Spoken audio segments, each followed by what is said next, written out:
Ek het die ander dag in een van my klasse wat ek bygewoon het, toe sê die een lektor 'n baie interessante ding. En dit is dat om te praat met mense op 'n Sondag of enige ander byeenkoms waar gelowiges bymekaar is dit 'n moeilike ding aan die een kant om die wete te hê dat hier mense voor jou sit wat moontlik nie gelowiges is nie. Die mense voor jou sit wat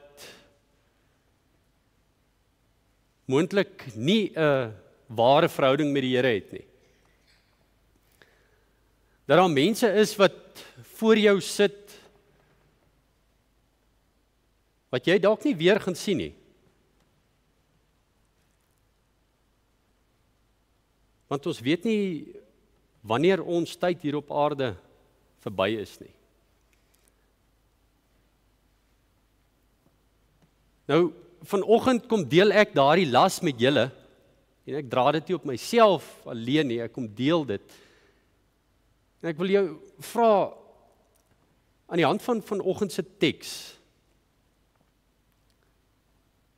neem deel aan die twee gesprek wat daar tussen jou en God gaan plaasvind vanoggend. Soos die Here ook sê, kom laat ons die saak uitmaak. Elkeen van ons is hier vanoggend om opnuut bewus te raak van ons saak met die Here.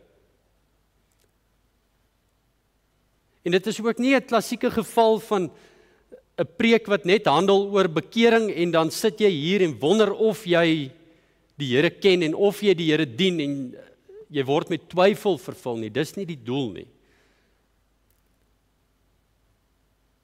As jou verhouding met die Here op 'n plek is soos Abel se, wat ons vanoggend ook gaan lees, prys die Here daarvoor en vind bemoediging uit vanoggend se teks.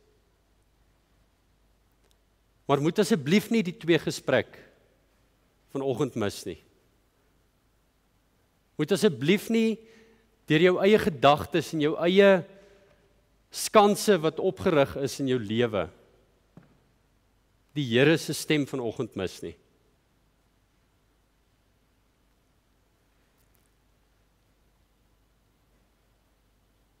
Ons gaan 'n bekende gedeelte lees. Die storie van Kain en Abel. Een van die eerste stories wat jy in die kinderbybel kry. Ek kan vir elkeen van julle vra om vir my te vertel van die oudste tot die jongste, almal sal dit kan regkry, almal sal die buitelyn van die storie kan vertel. En dis juis in die bekendheid waar die gevaar lê, omdat ons so maklik net stoomroller oor die gedeelte, want ons weet mos wat daar staan. Ons weet mos wat gebeur het. En daarom gaan ons vanoggend basies 2 keer deur die gedeelte gaan. Die eerste keer gaan ek hom vir ons deurlees, van voor tot agter, en dan gaan ons stapsgewys deur die gedeelte gaan. En tussendeur gaan ek dan ook vrae insit wat op elkeen van julle as individu gerig is. En ook so vir my. Vir elkeen van ons wat hier is vanoggend. Want die teksgedeelte het baie implisiete boodskappe. Boodskappe wat nie net voor die hand liggend is nie. Ons moet in die teks inlees. Ons moet die teks inlees en indrink om dit raak te sien, want anders vlieg ons net soos met bekende stories net oor die storie. Voor ons gaan lees, kom ons raak stil. Ons vra dan ook dat die Here ons gedagtes sal stil maak en ons sal lei wanneer ons nou besig is met hierdie teks.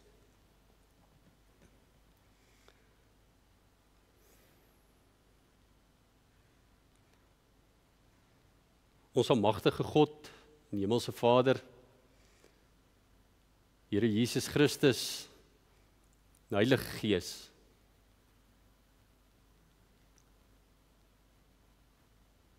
Dit is ons bede dat U vanoggend die skanse sal afbreek, die mure sal afbreek wat skeiding tussen ons en U bring.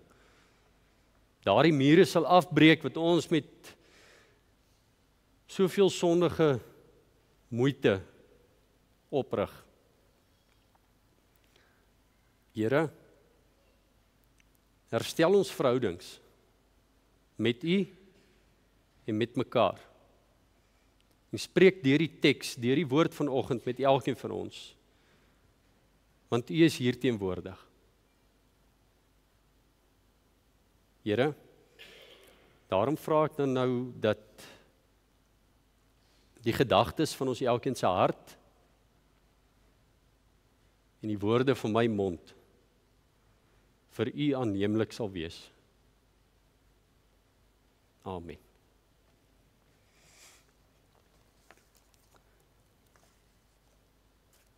Ons lees uit Genesis 4 en ek lees vir ons uit die 2020 vertaling. As jy wil saamvolg, ek het die hele gedeelte ook op die skerm, so volg gerus daar saam of in jou Bybel as jy een by jou het. Ek lees vir ons vanaf vers 1. En luister die storie tog asof jy hom die eerste keer hoor vanoggend.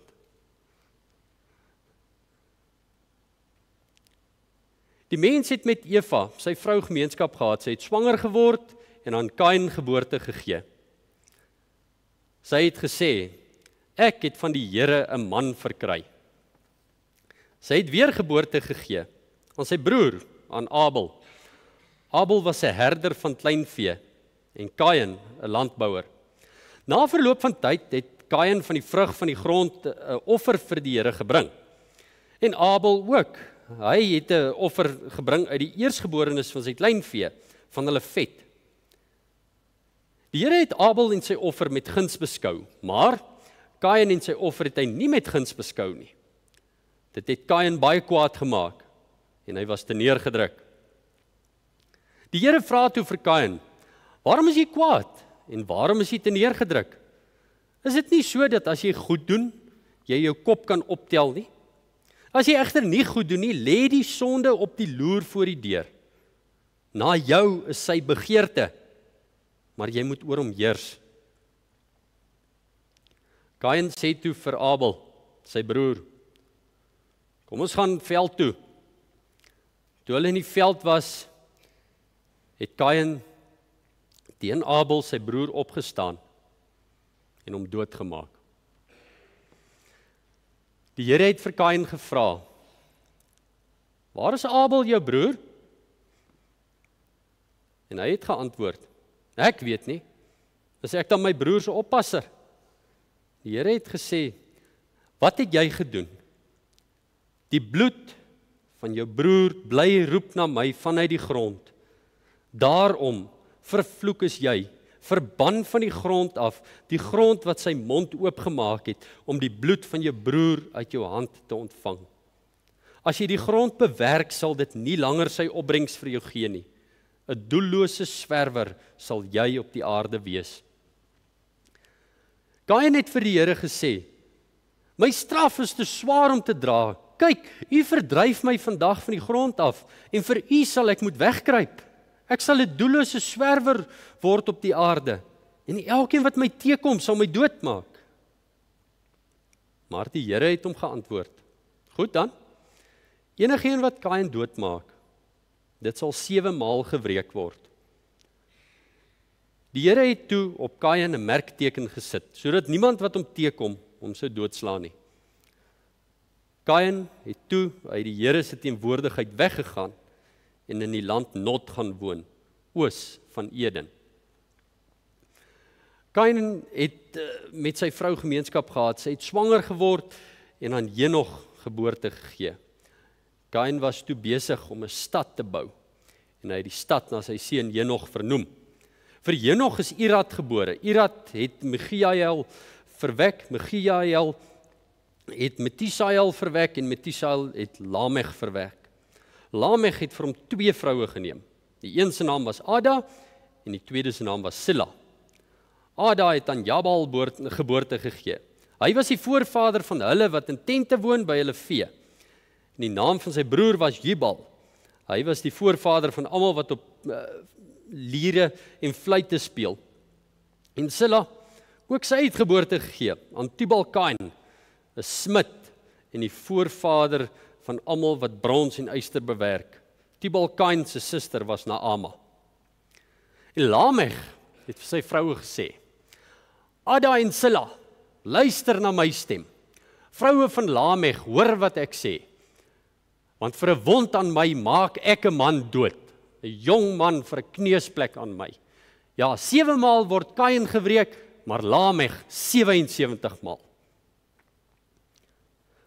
Adam het weer gemeenskap gehad met sy vrou. En sy het aan 'n seun geboorte gegee.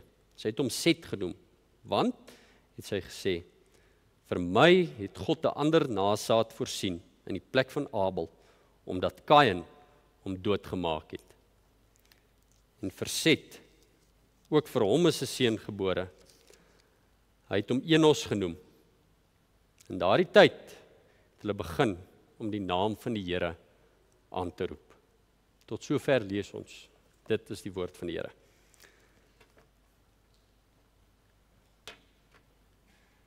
Hierdie gedeelte speel af die eerste hoofstuk na Genesis 3. In Genesis 3, sondeval.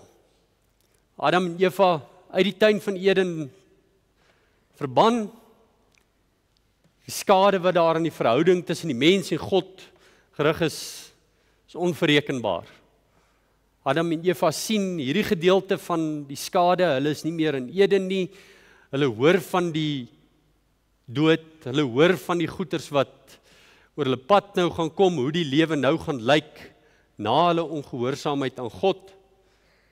En nou lees ons, hoe lyk die eerste familie in die Bybel. Nie 'n besondere mooi prentjie van die eerste familie, wat ons dan nou so teekom op aarde nie.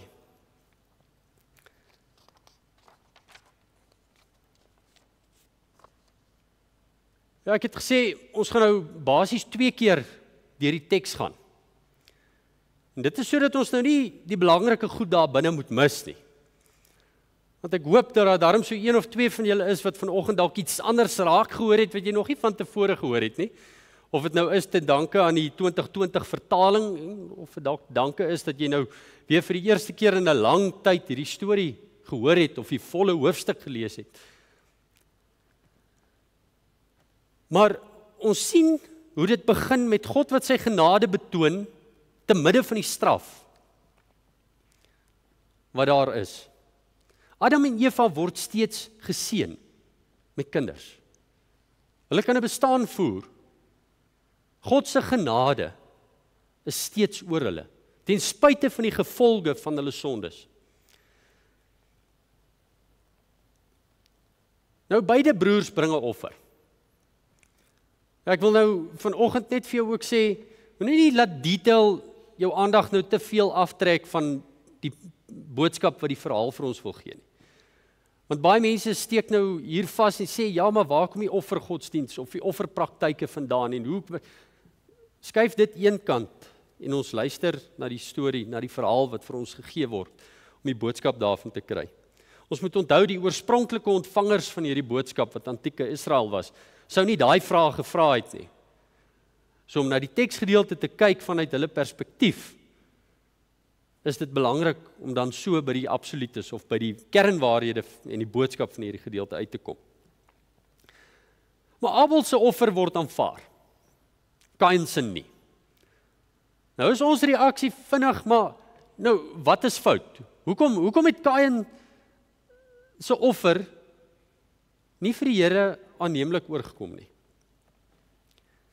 En op die oog af lyk dit amper onregverdig. Nou moet ons daarom ook onthou, ons kyk nou uit Kain se perspektief uit ook daarna, want in die volgende verse word daar iets van Kain verklap in die aard van die offer wat hy gebring het. Maar Kain word kwaad vir God en kwaad vir Abel. Nou die gedeeltetjie sê vir ons dat die gelowige en die ongelowige kan eweveel deelneem aan godsdienstige praktyke. Maar die handeling is nie noodwendig reflekterend van die hart wat agter die handeling sit nie. Ons kan ook dink aan die voorbeeld wat Jesus vertel van die tollenaar en die fariseer wat in die tempel kom. Die tollenaar wat sê, Here, wees my sondaar genadig. Man wat nie eens opkyk nie, wat so bedroef is deur die besef van sy sondigheid, teenoor die tollenaar wat sê, Here, dankie dat ek tog nie soos hierdie ou is nie. Albei is besig met 'n godsdienstige handeling. Albei se handeling skyn van godsdiens.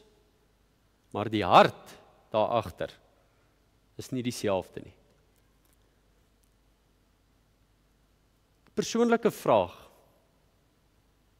vir elkeen van ons vanoggend.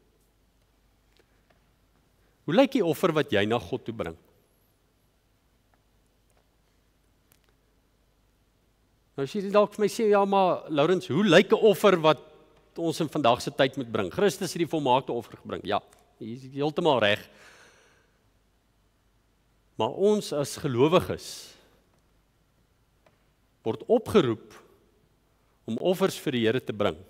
Romeine 12 vers 1 tot 2 help vir ons daarmee.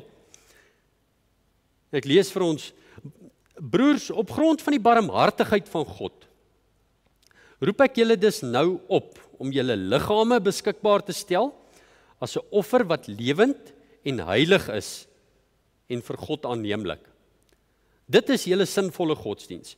Julle moenie aan hierdie wêreld gelykvormig wees nie, maar verander word deur die vernuwing van julle denke, sodat julle goed kan onderskei wat die goeie en aanneemlike en volmaakte wil van God is. Om eerstens ons liggame en alles wat ons daarmee doen, as 'n offer vir die Here daar te stel. Hebreërs 13 vers 15 en 16 help vir ons ook verder. Laat ons dan deur hom, deur Christus, voortdurend 'n lofoffer aan God bring. Dit is die vrug van lippe wat sy naam bely. En moenie versuim om goed te doen en mededeelsaam te wees nie. Want God het behaag, God hou van sodanige offers. So ons dade, ons lewens, lê ons as offers voor die Here neer. Want ons behoort nie net 'n stukkie aan die Here wanneer ons sy kinders is nie. Ons behoort in geheel en al aan hom. So weer daai vraag, hoe lyk die offer wat jy na die Here toe bring?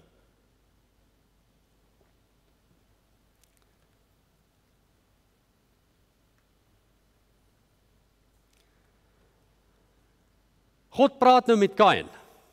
God sien wat aangaan. God ken die gedagtes in die hart van elke mens. En hy praat met Kain. Maar God konfronteer hom nie op 'n aggressiewe wyse of 'n strafgerigte wyse nie. God reik uit na hom toe met deernis. En hy gee vir hom vrae tot introspeksie. Dis 'n wonderlike eienskap van die Here, hoe hy met mense kommunikeer deur vir hulle vrae te vra, sodat hulle hart en siel, hulle gedagtes betrokke kan wees by die kommunikasie. Dis nie net altyd voorskriftelik nie. Die mens word geroep om goed te doen, of gehoorsaam aan God te wees. Dis wat die Here vir Kain sê. Nou die goeie dade staan in teenstelling met die sondige dade of die ongehoorsaamheid.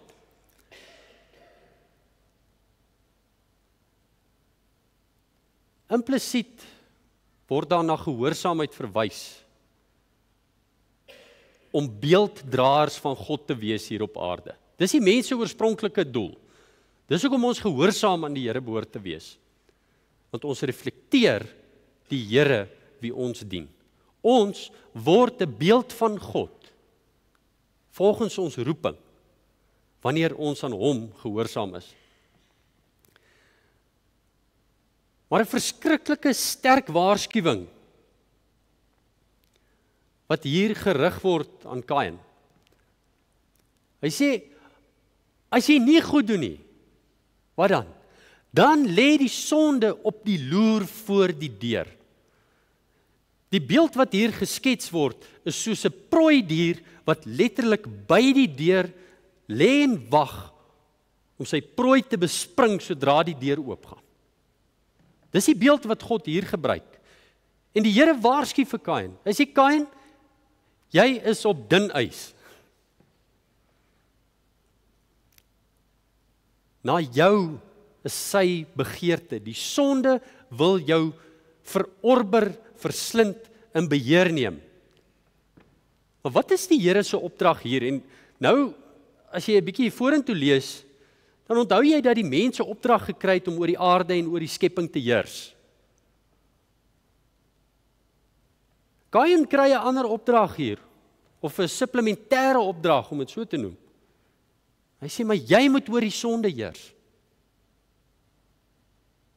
Jy moet die sonde se baas wees, nie andersom nie. En ek weet, dit sluit nou ook aan by die temas in Romeine, waarmee julle nou al ook 'n geruime tyd besig is, van die slawemeester.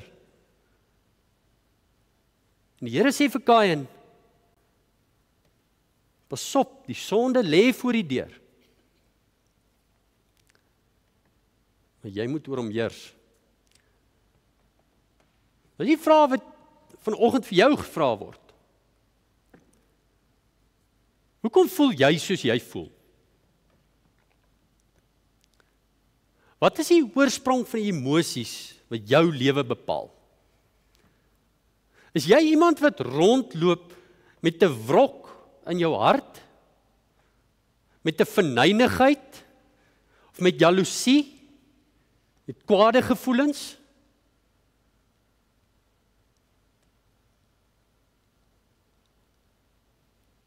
Wat is die emosies wat jy in jou hart ronddra?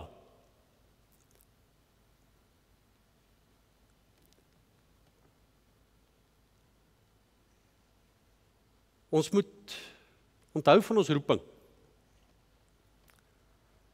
1 Petrus 1 vers 14 en 16, of 14 tot 16, help vir ons daarmee. As gehoorsame kinders, moet julle nie lewe in ooreenstemming met julle natuurlike begeertes van vroeër, toe julle nog sonder kennis was nie. Inteendeel, soos wat hy julle geroep het, heilig is, moet julle in julle hele lewenswandel heilig wees. Daarom staan daar geskryf, wees heilig want ek is heilig. Ons kruip tog so maklik weg agter hierdie verskoning. Ja, ek is maar net 'n mens. Word dan 'n geredde ene.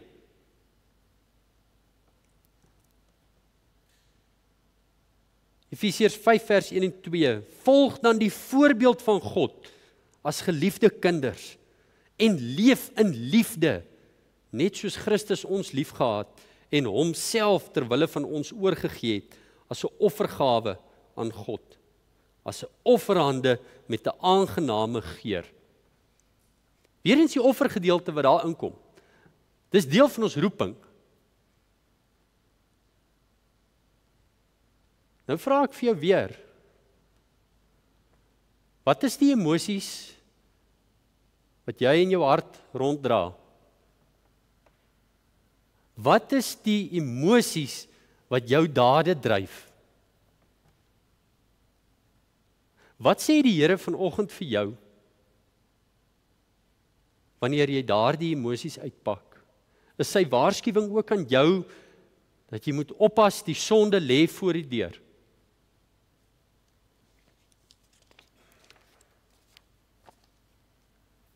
Jesaja 1 vers 16.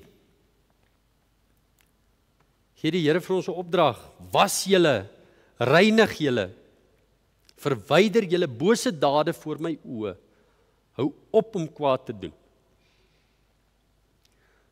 Ek dink daar's een ding wat ons as mense nie lekker verstaan nie. Sonde is 'n lewensgevaarlike bedreiging vir elkeen van ons.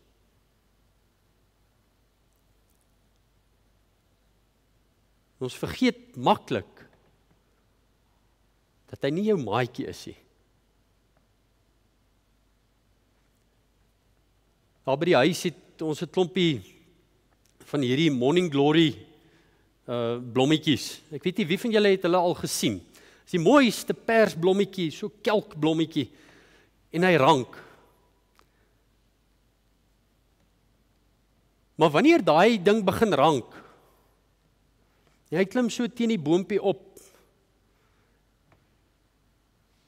dan begin hy so al om hy boompie te krul, van al kante af. En dit lyk te mooi aanvanklik as die paar klein blommetjies so in die boompie wat langs aan hom staan, se takke is.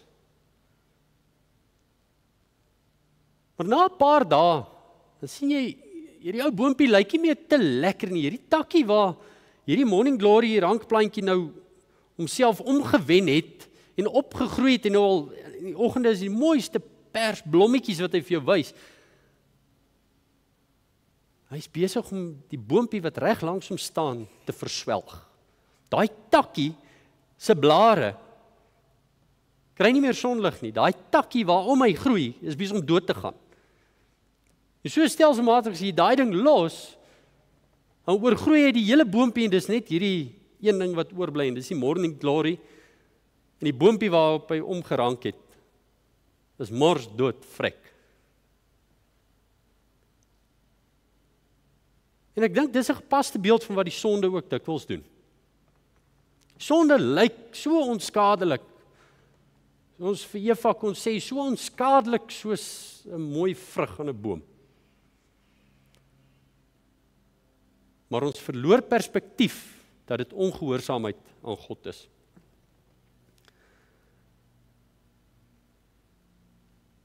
Nou kry ons Kain se reaksie op God se woorde. Is dit 'n direkte reaksie op teenoor God? Nee. Dit hoef nie vir ons gesê te word nie, want dit maak nie saak wat Kain vir God geantwoord het nie, want Kain se lewe getuig van wat in sy hart is. En Kain sê toe vir Abel sy broer, kom ons gaan veld toe. Hy neem hom met voorbedagte rade uit, sonder dat Abel hom iets gemaak het. En toe hulle in die veld was, het Kain teen Abel sy broer opgestaan en hom doodgemaak. Moord, dood.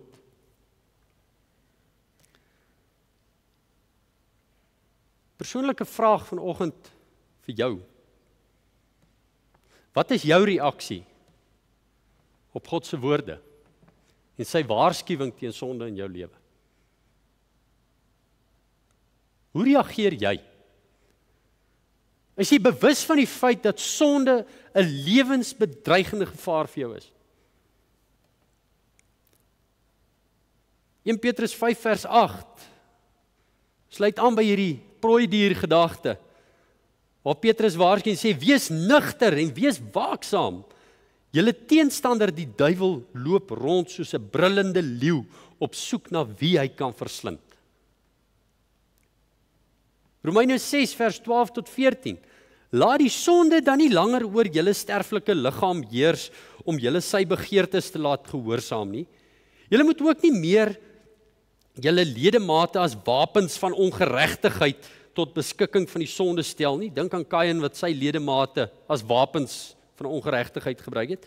Nee, as mense wat uit die dood lewend geword het, stel julle self tot beskikking van God en julle ledemate is wapens van geregtigheid tot beskikking van God. Die sonde mag beslis nie oor julle heers nie. Julle is immers nie onder die wet nie, maar onder die genade. Romeine 16 vers 16. Besef julle nie dat as julle self vir iemand beskikbaar stel om hom as slawe te gehoorsaam, julle slawe is van die persoon aan wie julle gehoorsaam is nie? Julle is of slawe van die sonde wat tot die dood lei, of slawe van gehoorsaamheid wat lei tot geregtigheid. Wat is jou reaksie op God se woorde? Sy waarskuwing teen sonde in jou lewe?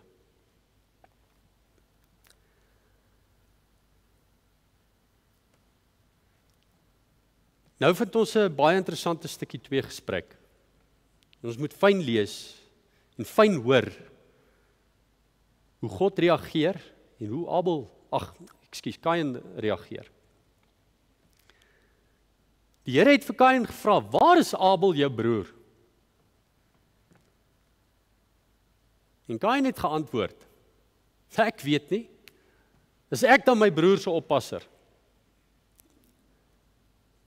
Net met daardie woorde alleen, kom ons dink gou, wie is die mens se oppasser? Wie versorg die mens? Dis niemand anders as God nie. Met hierdie woorde kom Kain en hy sê vir die Here, maar jy moet mos weet waar Abel is. Jy pas hom ons op. Dis mos nou nie deel van my roeping om hom op te pas nie. Jy moet mos weet waar hy is. En buiten dit moet jy nou nie miskyk dat Kain nog vir die Here lieg nie. Want hy sê ek weet nie. Ek weet nie. Sonde kweek sonde. Dood kweek dood.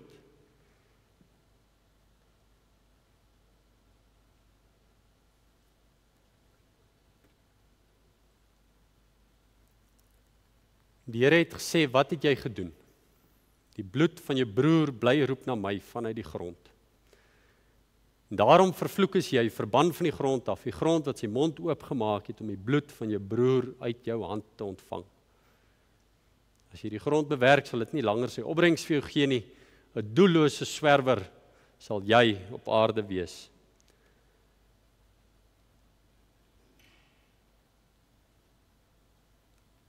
Wat is God se spesifieke vraag aan jou vanoggend? God se spesifieke vraag aan Kain was, waar is jou broer?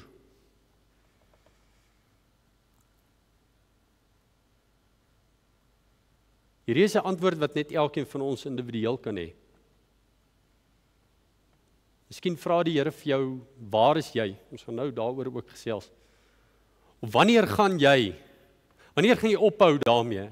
Wanneer gaan jy daai persoon bel? Wanneer gaan jy die saak regmaak? Hoekom hou jy nie op nie? Hoekom hou jy nie op met daardie gedrag wat nie by jou pas nie? Hoekom hou jy nie op met die losbandigheid nie? Hoekom hou jy nie op met die pornografie nie? Hoekom hou jy nie op met die geweld in jou lewe nie? Miskien vra die Here vir jou vanoggend, hoor jy my? Hoeveel harder moet ek met jou praat?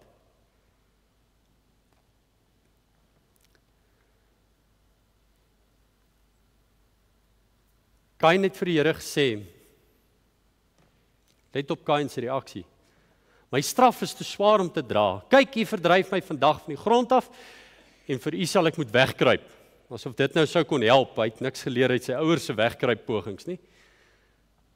Ek sal 'n doellose swerwer word op die aarde en elkeen wat my teekom sal my doodmaak. Is daar maar baie verwaand dat hy dink hy kan vir God wegkruip. En indirek beskuldig hy nou nog vir God ook van onregverdigheid. Sê nee, hierdie straf is heeltemal te swaar vir my om te dra.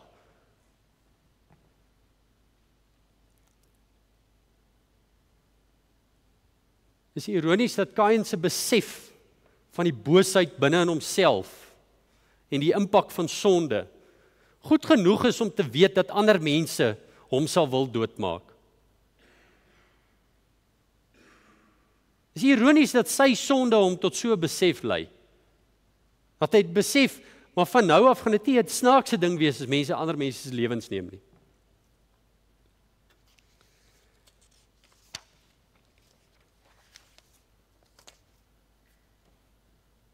Die Here se woorde in Genesis 2 vers 17 echo selfs nou hier deur Kain se woorde. En die Here het gesê, as julle van hierdie vrug eet, sal julle sekerlik sterwe. Daar's 'n verskil tussen besef en berou van sonde. Jy moet nou vir geen oomblik dink as daar dalk iets is wat die Here vanoggend op jou hart druk, wat aan jou knaag en aan jou pla, wat die Heilige Gees vir jou uitwys as 'n probleem in jou lewe. dat jy net 'n bietjie moet sleg voel daaroor en aanbeweeg nie. En daar's 'n reuse verskil tussen die besef en die berou van sonde. Dit sien ons in Kain se lewe. Kain besef sy sonde, maar hy het geen berou nie. Die Here gee vir hom elke kans om berou te betoon, maar hy gryp dit nie aan nie.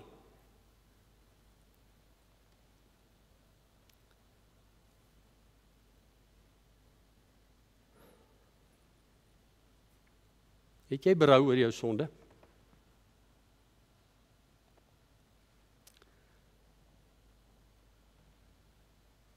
Het jy berou oor jou sonde?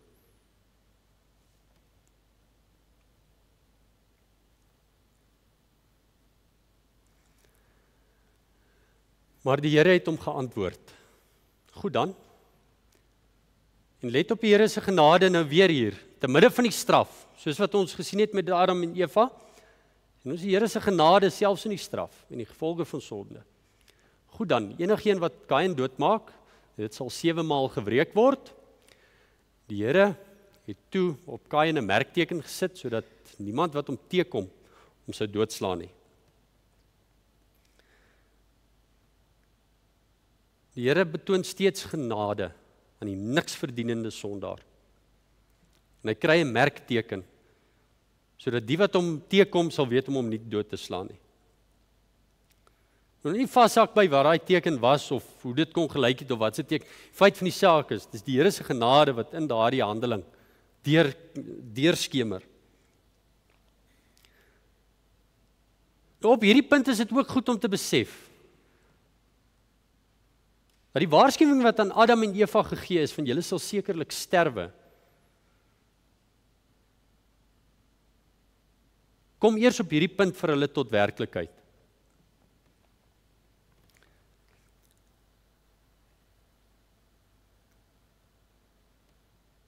Sonde veroorsaak geestelike en fisiese dood.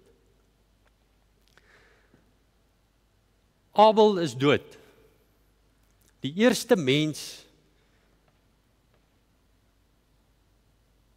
wat op die grond gelê het en om dit nou baie sterk te stel aan wie die wurms gevreet het. Adam en Eva sien dit. Hulle het dalk gesien in die offers en in die verrotting en die sleg wat die dood bring van diere. Daar's immers diere geslag sodat hulle kon klere kry. Hulle eerste kennismaking met die dood.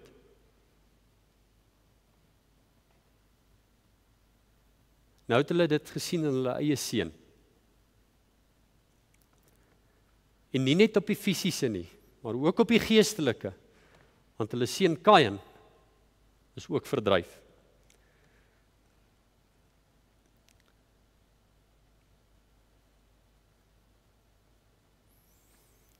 Besef jy wat die gevolge van sonde is? Weet jy wat die gevolge van sonde in jou lewe is?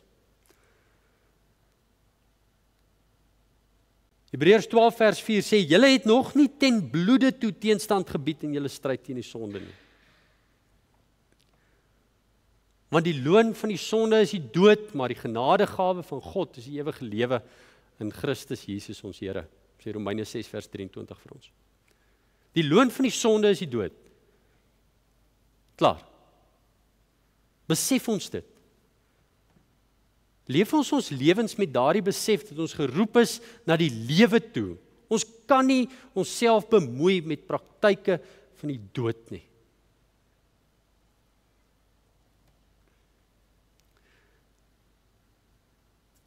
Wat is Kain se reaksie daarop? Kain het toe uit die Here se teenwoordigheid weggegaan en in die land Nod gaan woon, oos van Eden. As jy 'n geografiese prentjie kry, Adam en Eva het weggetrek oos uit Eden, na die ooste kant van Eden, weg van die paradys af. Wat doen Kain? Hy gaan nog verder oos. Hierdie geografiese beeld wat sê, verder en verder weg van God, verder en verder van die oorspronklike roeping, verder en verder van die oorspronklike mooi.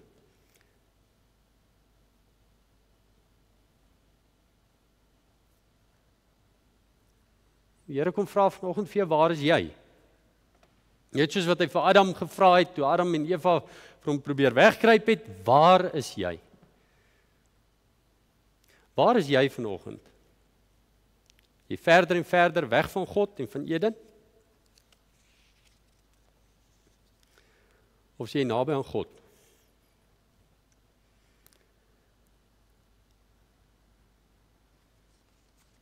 Lamech, Kain se nageslag. Hy kom en hy rig hierdie lied, dis 'n lied, dis 'n gedig, dis 'n gedig van magsvertoon wat hy uiter en hy sê Kain sal 7 maal gewreek word, maar ek, Lamech, sal 77 maal gewreek word.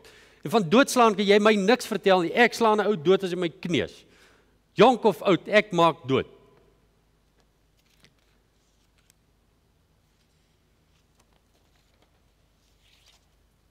God se woorde kom hier in die agtergrond ter sprake. sien julle dit?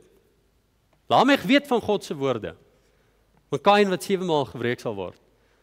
Maar hy sê, daar's een gesag en dis my gesag. Die Here se woorde is nie my nie. Die vraag vanoggend aan jou, wat maak jy met God se woorde? Wat maak jy met God se woorde?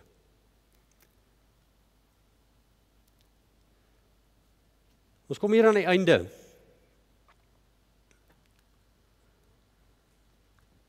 Waar ons weer terugkeer na Adam toe. Die skrywer kleer hierdie beeld en hierdie lyn van die sonde en die gevolge van sonde in en ons sien dis dood, dis moord, dis doodslag, dis sleg. En dit breek deur die geslagte heen. En ons is op 'n punt van wanhoop, want wat hou dit vir God se storie met sy skepping, met die mens in? En ons kom weer terug na Adam en Eva. En ons sien dat God vir hulle 'n nuwe seun voorsien. God hou sy belofte in stand. En in skrille kontras met Kain se nageslag, sien ons daar sodat in daardie tyd, is nou 2 geslagte later, het hulle begin om die naam van die Here aan te roep. Hulle het die Here opgesoek.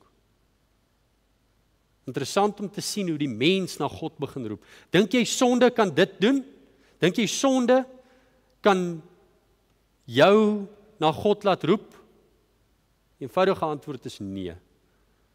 God werk in sy getroue beskikking, dit so in die mens se hart, dat hy na hom kan roep.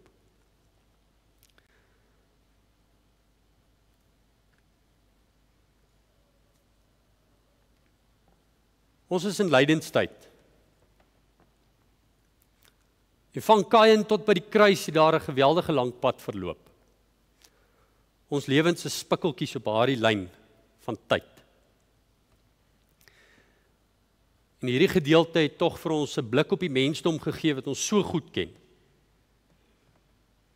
As aan die een kant is dit eintlik hartseer om te sê daar's niks verrassings in hierdie gedeelte wat ons gelees het nie.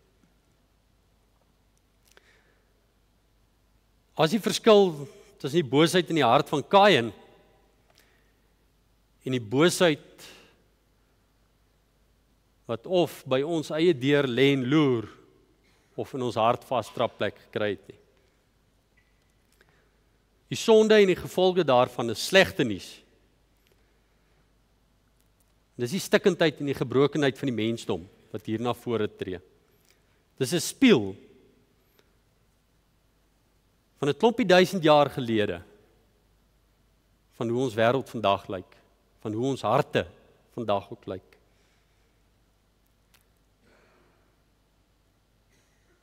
Hierdie goeters is deel van ons alledaagse lewens. Maar ons moenie in die struik gevang word om vas te kyk in die slegte nuus nie. Die Here het deur sy genade dit so beskik dat die evangelie vir ons gebring is. Evangelie beteken goeie nuus. Die goeie nuus het tot by ons gekom. Die feit dat God hoop gee van verlossing en bevryding van die juk van sonde en die heerskappy van die slawemeester. Ons moet waak daarteen dat die handelinge van die bose nie God se werking in hierdie gedeelte wegsteek of vir ons verborge hou nie. Want God werk deur hierdie hele teksgedeelte. Net soos wat hy van Kain tot by die kruis, tot by ons vandag werk. Nou dalk is die stikkindheid van die wêreld of die stikkindheid van jou lewe vanoggend die enigste ding wat jy raak sien. Dit is regtig donker. Jy sien geen hoop nie. Dalk is dit jou eie sondes waarmee jy worstel, of soos ons nou in hierdie gedeelte gesien het, miskien is dit die sondes van ander wat 'n impak het op jou lewe, soos wat Kain se sondes 'n impak gehad het op Abel se lewe.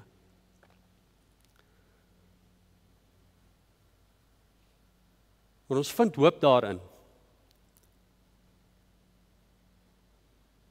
Dat ons lees in die laaste vers hoe mense die naam van die Here begin aanroep het.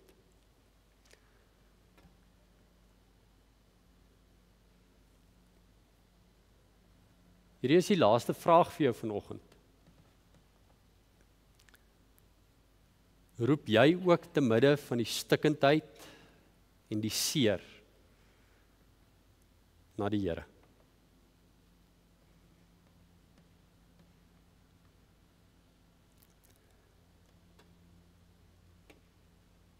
As jou antwoord ja is daar vir ons 'n wonderlike vertroosting daarin wat sê, die Here is naby almal wat hom aanroep. Almal wat hom in waarheid aanroep.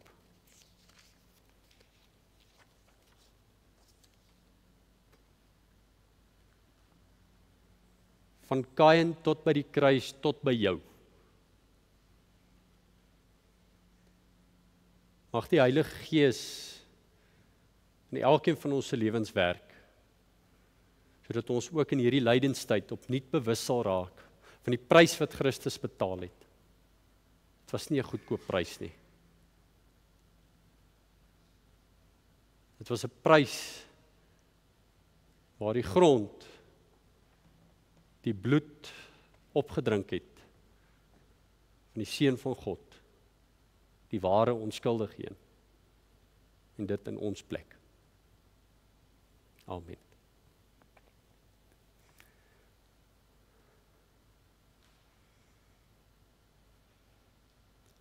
Here,